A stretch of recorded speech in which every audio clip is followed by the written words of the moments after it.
Joined my wife's tabletop RPG group for fun and creativity, but now my character's mistreatment turns every session into sheer frustration. For the last 4 years, my wife has been playing with a group that very quickly became close friends. Every Wednesday and Saturday night she would go on about epic tales and stories that she and her group would get into.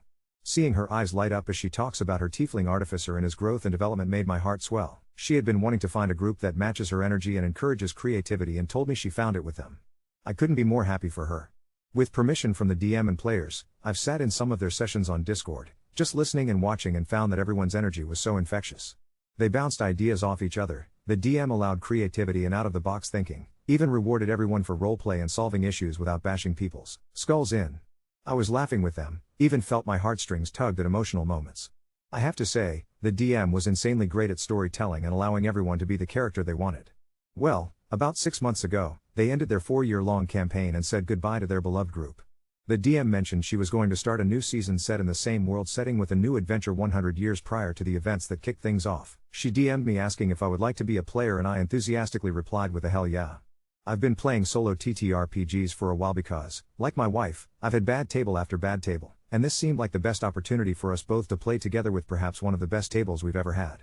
Over the last 5 months, DM has been contacting me and other players both in the public Discord and privately about our characters in the world. I asked her for anything and everything she had on the world setting, so that I could acclimate a character that would fit perfectly within it. I was given lore, and any questions I had, she promptly answered. I asked her what kind of limitations she had or requests, and she said as long as you play a good aligned character, we Gucci. Apparently she had some issues where people played evil, and even neutral characters, and it caused a whole issue. She wants to tell stories of the hero's journey and not worry about every villager being killed for having a bad attitude or looted of precious heirlooms. When I believed I had a good idea of what to expect, I created my character. We shared our character concepts like personalities, a bit of our backstories, classes, that sort of thing. There were so many unique traits that we all had, and it was looking like it would be diverse and amazing. The DM wanted us to have a few secrets in our backstory that we wouldn't share with the other members of the group, making for character surprises in-game. She did this in her last session and they loved it, giving them moments to discover about each other and some crazy roleplay scenes. My secret was that my character was abused and tortured by the gods of this world, a punishment for her bloodline from centuries ago. She was a tiefling runeblade warrior from an Asian-inspired home where she prayed to her ancestors to guide her. They were very spiritual and believed they could fight their inner curse by being better than their progenitor. Unfortunately, most of her family had gotten wiped out by the gods, leaving her and her siblings alive but scattered. Her goal is to find them and to confront the gods who had done that. The idea was fun, and we hashed out a lot of little details that would make it interesting within the story that was being told. I was all for it and for the drama it would bring. We all have tie-ins to other characters, so I was thrilled to get playing. We had our session 0 in which the characters had already started out knowing each other from attending the same academy. We took on a group mission, and it kick-started our main story. It was a blast and the roleplay was very good, and that's about where the fun ended for me. From that point on, everything became about shitting on my character. We would go into other towns because that is where the story would take us, but every town apparently did not like tieflings. Every single town. We went to a place with humans and immediately they refused to work with the group because they don't associate with cursed blood. We went to the city of elves, where the bulk of the story took place, and I had to sit out for 95% of it. The elves scoffed at her but they were willing to work with the rest of the group. Not a single NPC would address my character and my character wasn't allowed in any elven sacred places or inside their city, so she had to remain outside in the camp and fend for herself while the rest of the party would be welcomed. I brought up the issues I had. I told her that while I fully understand that there might be people who are untrusting of her, maybe there could be a way that someone might take some consideration to the fact that she's not a bad person. She gave it some thought and said that sounds reasonable. The next session, a player found a potion that could change one's appearance and snuck out to give it to my character. My character then had a moment of shame for being who she was, and the only way she'd be accepted is if she changed who she was entirely. It brought her more strength to prove that she was good, to prove to the world and the gods that she was worthy of being seen as a person and not some monster. There was a scene where she drank the potion and looked human, and then it went to the rest of the group. The group had a moment in which they were involved with the elven children that lasted most of the entire session. It was fun, as they got to engage with them and learn about some special alchemical potions, each of them being granted a bonus and buff for the remainder of their time there. When it finally came to my turn, my scene was of me getting into the elven city and finding one of the children who was part of the group who wanted to learn sword fighting. Since I was a rune blade, I felt I could help them and have a fun one-on-one moment like the group had. Nope. As soon as she said she was going to help, the DM went okay, you do that and have a fun sparring session. And then immediately went back to the group before ending the session. In a 6-hour session, I played for 15 minutes tops. I messaged the DM again, being as polite as I could about the frustrations. My wife and her friends are having so much fun, and it seems like when the DM is focusing on them, everyone is laughing and having a grand time. When we spoke, she told me that the elves are untrusting of anyone who isn't elven, even more so with cursed blood. I told her that there was an orc in the party who had a violent history and the elves seemed perfectly fine with them, but somehow my character who had been atoning for their curse for several generations prior is seen as more untrustworthy. She explained that's just the way things are, but that's what my character was fighting for. I told her it wasn't fun to not be included in the group activities, and that I was feeling left out because of this. I asked if I could change the whole cursed bloodline plot and opt for something else, or just reroll, and she said not to worry about it because she had a whole story built in for it and it would all make sense when we get there. It only got worse from there. Several more sessions in, the characters had been guided by the elves to a ruined city where we were supposed to find out what happened. I picked up a relic and it burned me, which I had to take 11 radiant damage and had a permanent -1 to my strength score until I could get it cleared through some unknown means. My wife's character picked up the relic with a cloth and was blessed with light and had gotten a permanent +1 to her intelligence stat. It was a relic of her character's goddess who started off a major quest line. The downside? She was one of the pantheon who deemed it necessary that my family's bloodline get wiped out. I didn't know what the hell to do. Why would my character be willing to help this goddess who killed her family and kept her and 2 siblings alive so they would live out the rest of their days in suffering and mourning? Why pit my character against the whole group?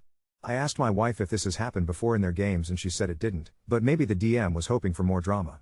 I told her I wasn't having fun, and that I might just leave, but she wanted to play with me so badly, that this was the first table we could sit at together and have fun. I'm not of the mindset of keeping to a bad table just because, but it is my wife in their previous campaign. Looked so much fun, I had to hope that by keeping open communication we could have a good experience. Things got mildly better with my character having some story beats. She found her older brother and saved him from an execution, and I had a little more roleplay from the other characters, but there were several moments where things felt like I was being picked on specifically. For instance, we had a scene where we were running from a giant, and the DM asked me specifically, "Tanya, what shoes are you wearing?" "Oh, Geta? Yeah, you have disadvantage on your rolls as the wooden platforms of your Geta are getting stuck in the crevices while running." And things like that. She wouldn't ask the others what they wore, or how they did things to give them disadvantages, just me. I wondered if it was because I was the only guy in the group as this is an all-girls table, but I just can't help but feel as if I'm constantly being picked on while everyone else is not having to make extra challenge rolls or have times where they aren't even a part of the plot for several sessions.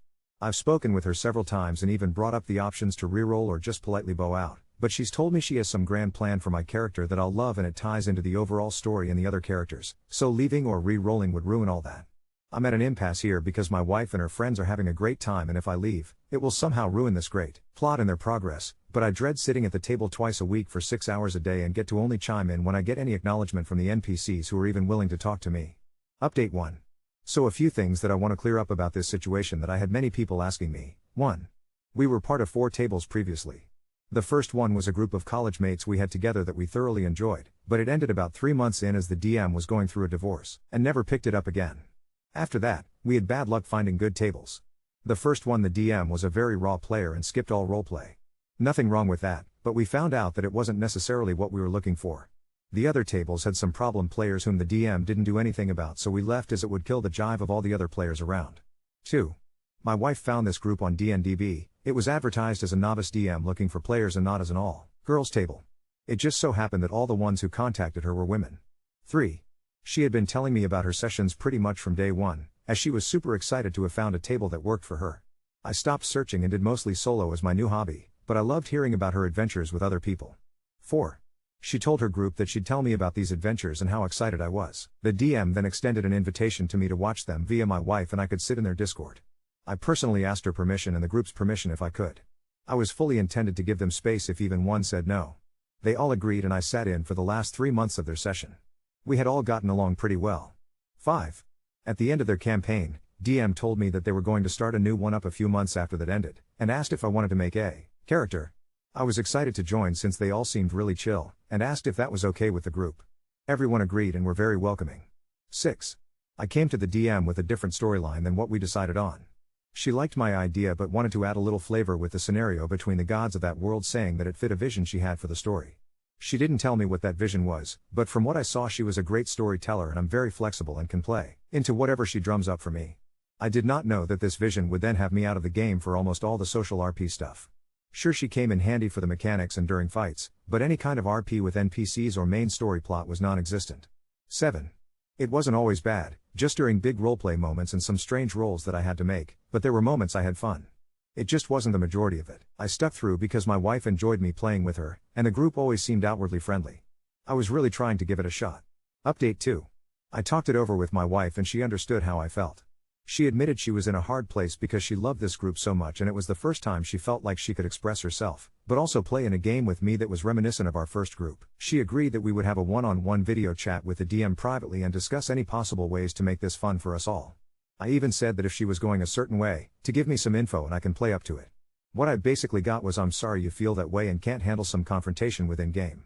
My wife explained that confrontation is one thing, but I wasn't given a fair shot to prove myself. She, DM, was not happy and said if I didn't want to play in her game, I can hang out with the boys and do my own thing. Right then and there I got my answer and politely said she's right. I thanked her for her time and said that I'd be leaving. I told her she had full access to my character and whatever plan she wanted for her, and she thanked me before we ended the call. Shortly after that she kicked my wife and I out of the Discord and blocked us. I feel so bad for her, wife, because she was honestly hurt, but she said she stands by my decision. This happened Wednesday after our game, and I know she's hurt. My heart breaks because I know she's hurt, but I told her she could take that same character and we could play a solo D&D session together. Update 3. So, here's what happened next. Wednesday night after the call still stung, my wife and I just kind of sat on the couch, dejected, not sure if we wanted to blame the DM, the universe, or dice rolls. The next day, I dropped a post in our /LFG and a couple of other tabletop subs, mostly asking for advice on running a 2-person game or finding new TTRPG groups. I honestly didn't expect much, but a few people recognized my username from this thread, thanks internet, and one of them messaged me with an invitation to check out their Thursday night group on Discord. They specifically said, "We're storytellers first, murder hobos never, and absolutely love when people want the drama and the roleplay." I showed the message to my wife. I half expected her to say she needed more time, or maybe she didn't want to risk another bad experience, but she surprised me. She asked if I could send a message to her old characters group explaining her side and see if there was any way back. I said, of course, I'd support her if she wanted to try. She kind of wanted closure, I think. Turns out there wasn't. To make it worse, the DM had posted a vague betrayal of trust message in their Discord about us right after the call, and it spread through their TTRPG friend group like wildfire. Some of the other players apparently even blocked my wife preemptively. We heard through another friend who lurked but was never super involved. After a night of grief baking and Mario Kart, we decided, screw it, let's see what this new group was about, at least as a one-shot. Maybe it could be a rebound game, at the very least. The Thursday group's DM, whose name is Casey, they/them pronouns, couldn't have been more different from our last experience. Their entry question for new players was, "What's your most embarrassing or chaotic dice roll?" And when we both shared stories, everyone instantly started riffing and laughing. Casey asked what kind of storylines and characters we missed the most and what we would never want to repeat, the whole exclusion/discrimination debacle, and then straight up asked, "So, would you want to bring back your tiefling Runeblade? We already have a knight haunted by his dead twin, a goblin peddling scam cosmetics, and a warforged who's convinced he's an actual dog. We lean into the weird here." So my wife brought back her old artificer character, I brought my battered tiefling, but Casey wanted me to explain everything that happened, essentially a session 0 therapy story dump. Casey's answer, cool. No arbitrary racism in this world, we save bigotry for the cosmic horror monsters. Within the first hour, my tiefling was being celebrated at the local festival for winning a totally rigged tug-of-war contest against the goblin and the warforged dog. Instead of being ignored, the NPCs started inventing rumors about her, positive ones. I heard she single-handedly defeated the acid geese down by the river, and instead of random disadvantage, she got roped into judging the town's annual spiciest snack contest. It was the most fun I'd had at a table in years, and my wife was crying from laughter. The group was collaborative, and at one point, the DM turned to the Zoom gallery and said, "Hey, up to you, what's the signature snack from your character's homeland?" I described a spicy grilled rice ball and Casey just ran with it, incorporating it into the world. But even wilder, some of the old group's players, the more distant ones, saw this thread, reached out to us, and wanted to chat. 3 of them said they had privately been feeling cut off or made small for a while but were afraid to speak up. They asked Casey to let them guest spot, and in a weird little act of mutual healing, we're setting up a goofy side adventure where everyone gets to play tales from the tiefling's homeland. No gatekeeping, no DM secrets that lock out half the table. On Saturday, my wife and I cuddled up on the couch, character sheets, tea, and dice at the ready, and started our own side campaign, a little more narrative, a little less strict on the dice. She took her old character, and I resurrected an NPC that was supposed to be important to my old character's arc, the sister my tiefling was always searching for. We built a story together where, instead of being pawns of hostile gods, we got to decide if we wanted to take vengeance, search for forgiveness, or maybe even become the world's most renowned magical chefs. The geese live, this time. We're calling it Rune Blades and Rice Balls, and we already have a table request from 2 friends who heard us laughing over Discord. If you've made it this far, it gets kinda poetic. Sunday night, we get an email from the person who ran our first ever college game, the one who vanished mid-divorce. Apparently, he found this exact thread through a friend. His email just said, "Hey, I'm settled, in a good place now, and thinking of running a short campaign to revisit old times. Would you two want to join?"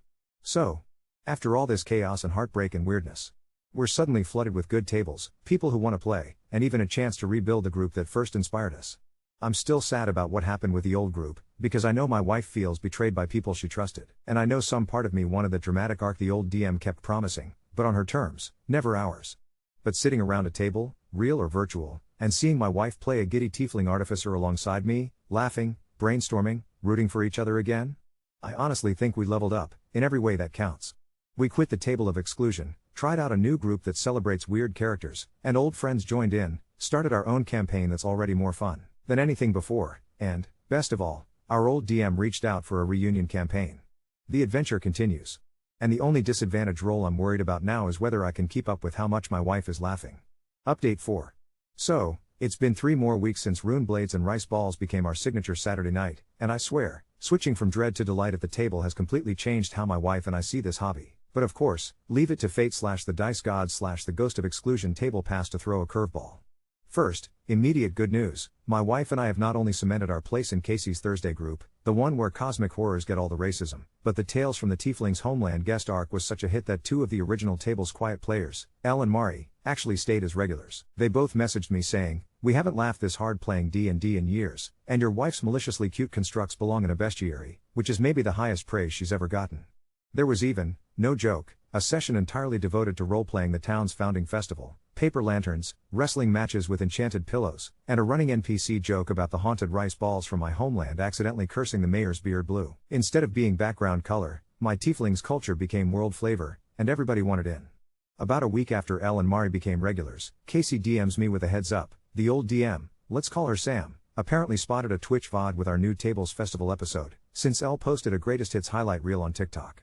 Almost instantly, the betrayal camp in the old Discord kicked off again. Sam apparently sent messages to Casey, and, incredibly, to some of the new players too, accusing us of stealing her story seeds, recruiting her group from under her, and plagiarizing her homebrew setting.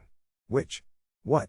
Our world is now 90% spicy snacks, talking birds, and sentient mascot costumes. If Sam invented cursed geese, I'd buy her a drink. Casey, being basically DM Yoda, called a group chat, just the new table cast and the former players we welcomed. They let everyone share any weird DMs, and Casey said point blank, "Nobody owns roleplay, nobody owns friendship. If being happy elsewhere is stealing, I'll be the rogue." Whole group died laughing, and Mari sent the best meme ever, a dragon reading a cease and desist while covered in rice. When we all logged in, it was like we'd time traveled, but wiser. Chris started with a roundtable check-in, biggest plot twist from real life since our last campaign. People got vulnerable, talked about jobs, heartbreak, divorces, even TTRPG trauma from, being locked out of groups. Jenna said, "My biggest wish in gaming now is for every single character to feel like the MVP at least once." Chris turns that into our literal group quest. You're all low-level heroes, but the Oracle has prophesied that each of you, in your own very specific way, are a chosen one. The world just keeps forgetting to tell you at the right time. Go prove it. I was not prepared for how healing this was. Every character got a spotlight moment, sometimes serious, sometimes hysterical.